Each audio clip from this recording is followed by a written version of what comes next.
Hello friends, RPSC learning world पर आपका स्वागत है। राजस्थान के खारे पानी की झीलें हम कंप्लीट कर चुके हैं। प्लेलिस्ट से ज़रूर देखिएगा या डिस्क्रिप्शन बॉक्स से देख लीजिएगा। राजस्थान की मीठे पानी की झीलें हम कंप्लीट कर रहे हैं। उसमें से उदयपुर की झीलें जो है हमने देखी थी, वो भी आपको डिस्क्रिप्शन बॉक्स में मिल जाएगी, उनको भी ज़रूर देखिएगा। आज के इस वीडियो में हम बीकानेर की जितनी भी मीठे पानी की झीलें हैं वो देख लेंगे। बीकानेर में कौन कौन सी झीलें हैं दोस्तों? कोलायत झील, गजनेर झील, सूरसागर झील और अनूपसागर झील।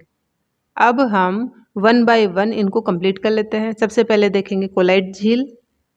ये है कोलायत झील, तो इसको कपिल सरोवर भी कहते हैं और इसका मूल नाम है कपिलायतन। ठीक है, तो कोलायत झील, कपिल सरोवर, कोलायत सरोवर या कपिलायतन, ये कोलायत झील ही है।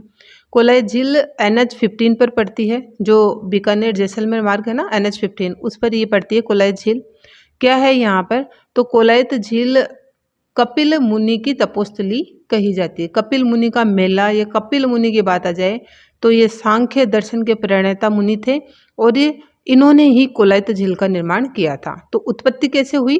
कपिल मुनि ने ही अपनी माता जी की, अपनी माँ की मुक्ति के लिए इस झील का निर्माण किया था अपनी तपस्या के द्वारा। ठीक है, अब मेला कपिल मुनि के लिए ही जो है इनके स्मरण के लिए भरता है प्रत्येक वर्ष कार्तिक पूर्णिमा को नवंबर में। ओके, पुष्कर झील के समान, पुष्कर में दीपदान का विशेष महत्व है, तो पुष्कर के समान पवित्र अगर झील पूछ ली जाए तो दोस्तों कोलायत झील है। और लोग अपने जो है पापों की मुक्ति के लिए कोलायत झील में स्नान भी करते हैं, जैसे पुष्कर में जाते हैं। तो पुष्कर झील में जैसे दीपदान किया जाता है वैसे ही यहाँ किया जाता है, और पुष्कर के समान ही यहाँ पर भी 52 घाट है। पुष्कर में भी हमने देखा था, पुष्कर झील में भी 52 घाट है और यहाँ पर भी 52 घाट है। ठीक है, कोलायत झील को राजस्थान का सुंदर मरु उद्यान या नखलिस्तान कहते हैं। तो मरु उद्यान पूछ लिया जाए, किस झील को मरु उद्यान कह रहे हैं या नखलिस्तान कह रहे हैं, वो कोलायत झील है। चारण जाति के लोग इस झील में जो है स्नान नहीं करते। ये करणी माता से संबंधित जो है एक घटना है। जांगल प्रदेश का सबसे बड़ा मेला माना जाता है, बीकानेर का सबसे बड़ा मेला है या जांगल प्रदेश का सबसे बड़ा मेला है कपिल मुनि का मेला। ये हो गई कोलायत झील। दूसरी है गजनेर झील। तो गजनेर झील बहुत ही शानदार झील है बीकानेर में। इसे पानी का शुद्ध दर्पण कहते हैं, क्योंकि ये आप चित्र में देख लीजिए, ये बिल्कुल जो है गजनेर झील का पानी बिल्कुल साफ है और ये शुद्ध दर्पण के जैसे दिखाई देती है, इसलिए इसको शुद्ध दर्पण कह देते हैं। निर्माण बीकानेर के महाराजा गज सिंह जी ने करवाया था। अब गजनेर झील के किनारे गजनेर अभ्यारण्य है और गजनेर पैलेस है।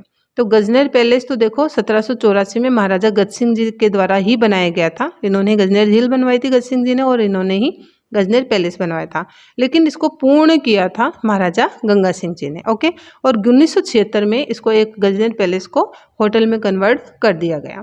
गजनेर अभ्यारण्य की बात कर लेते हैं, तो ये भी इस झील के किनारे बना हुआ है गजनेर अभ्यारण्य। इम्पीरियल सेडगाउज, ठीक है, इम्पीरियल सेडगाउज नामक जो पक्षी है वो गजनेर अभ्यारण्य से संबंधित है। उसको क्या कहा जाता है? But bird bird. ठीक है, बह बर्ड बर्ड भी कह दिया जाता है या बट बर्ड बर्ड भी कह दिया जाता है, तो कंफ्यूज ना हो। पूरे भारत में बट बर्ड के लिए या इम्पीरियल सेडगाउज के लिए कौन सा अभ्यारण्य जो है फेमस है? गजनेर अभ्यारण्य बीकानेर का फेमस है। इसके साथ में दोस्तों सूरसागर और अनूपसागर भी बीकानेर में ही पाई जाती है। Thank you so much friends.